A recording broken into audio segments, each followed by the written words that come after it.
एक बुजुर्ग व्यक्ति बीज को एक लाश की पेट पर रखता है। इसके बाद वह थोड़ी मिट्टी छिड़क देता है।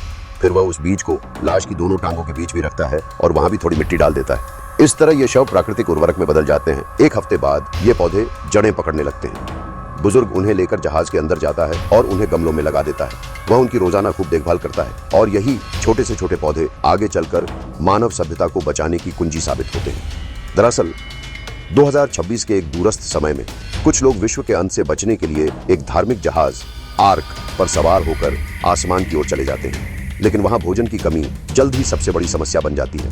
भूखे लोग जल्द ही एक दूसरे के खिलाफ हो जाते हैं और आपस में लड़ने लगते हैं। आखिरकार जहाज पर लाशों के ढेर लग जाते हैं।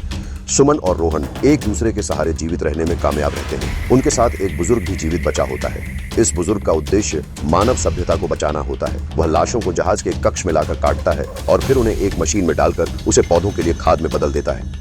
फसल तैयार होने से पहले वे तीनों जहाज पर पड़ी लाशों से अपना पेट भरते हैं, लेकिन समय बीतने के साथ जहाज पर मृतकों का मांस भी समाप्त हो जाता है। सुमन और रोहन बुजुर्ग से मिलने जाते हैं और उससे कोई समाधान खोजने की कोशिश करते हैं, लेकिन बुजुर्ग अचानक एक छोटा सा चाकू उठा लेता है। कुछ मिनट बाद वह कांपते हुए एक छोटे बर्तन में से अपने ही शरीर का मांस निकालकर उन्हें दे देता है। सुमन तुरंत समझ जाती है कि यह मांस उसका ही है, लेकिन जीवित रहने के लिए उन्हें यह स्वीकार करना पड़ता है। जब वे यह मांस भी समाप्त कर लेते हैं और फिर से बुजुर्ग के पास जाते हैं तो पाते हैं कि वह गायब हो चुका है। दरअसल बुजुर्ग ने अपने शरीर का सारा मांस काट लिया था और फिर खुद को इस दुनिया से विदा कर लिया था। उसके मांस की मदद से दोनों और कुछ दिन जीवित रह पाते हैं।